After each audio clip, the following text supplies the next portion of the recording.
Hey, CircleYouth family, Happy New Year. And wow, what a start to the year it's been. What happened at the Capitol in Washington, D.C. was a shock to our world. And as I watched the events unfold, I couldn't help but think of our students and what they think about the recent events in America. Which begs a question. How do we talk to our students about this stuff? How do we talk to them about current events like what was experienced on January 6th at the Capitol? And well, why is it even important for us to talk about these things with our students? So let me start with that first.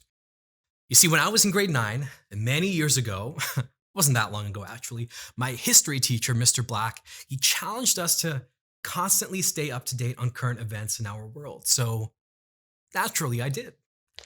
Every morning I would check the news outlets, I'd read the BBC, and I'd come to class prepared for him to quiz us on what was going on in our world. But the thing is, it's stuck. And I've kept doing that.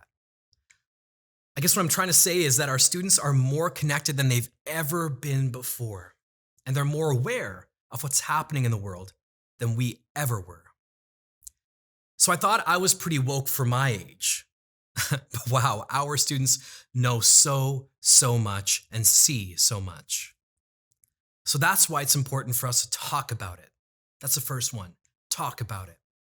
When we're silent on major things that happen in our world, the silence can be deafening. So ask them if they know what happened, and ask them what they think about what's happened. And maybe your student won't engage with you on the matter right away, but if and when they do, second, make the time to listen.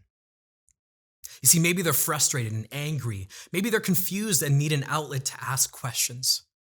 When you make the time to listen to what they have to say, you're valuing them as an individual. And you're telling them, hey, what you have to say about this matters, and I'd like to hear it.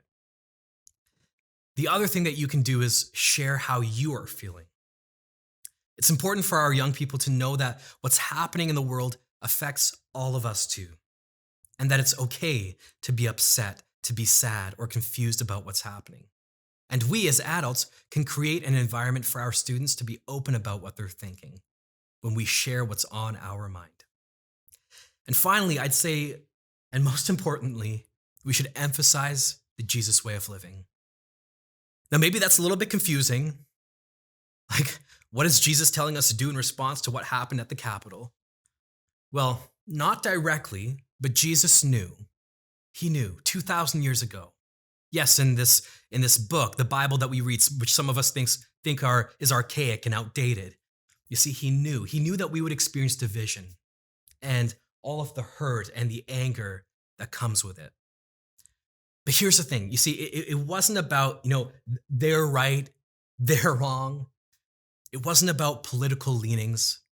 But what Jesus was pointing to was something that transcends all of that. He was pointing to unity, and unity not just for our own sake, but for the next generation and the next and the next. Because you see, when we are unified despite our disagreements, when we're unified behind the person of Jesus and the fact that he came to save us from all of the messiness that we experience in our world, when we are unified behind that, the world takes notice. And it did. 2,000 years ago, it did. The world changed because the church got the attention of a divided society.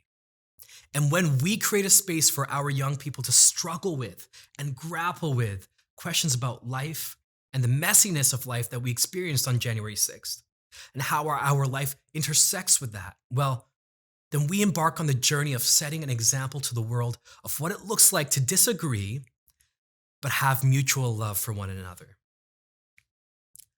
Now, maybe you're struggling with this as a parent or as a guardian, and as a church, we've explored the third way of Jesus in our series, Choosing Sides. And I've heard from so many about that series that it has been a game changer for how they live in the tension of the times. So go ahead and check that out on our YouTube channel, CircleYouth. And who knows, that just might be the Kickstarter to now having these conversations with your student. At Circle Youth, we'll be talking about current events and how life and faith, how they intersect at youth. But the reason for this video is that we get 40 to 60 hours a year with your student. But as a parent or guardian, you have more than 3,000 hours with them. And that's why we want to partner with you as parents and guardians and continue to help you have conversations about life and faith in one of the most influential places for a child, your home. So stay safe and bye for now.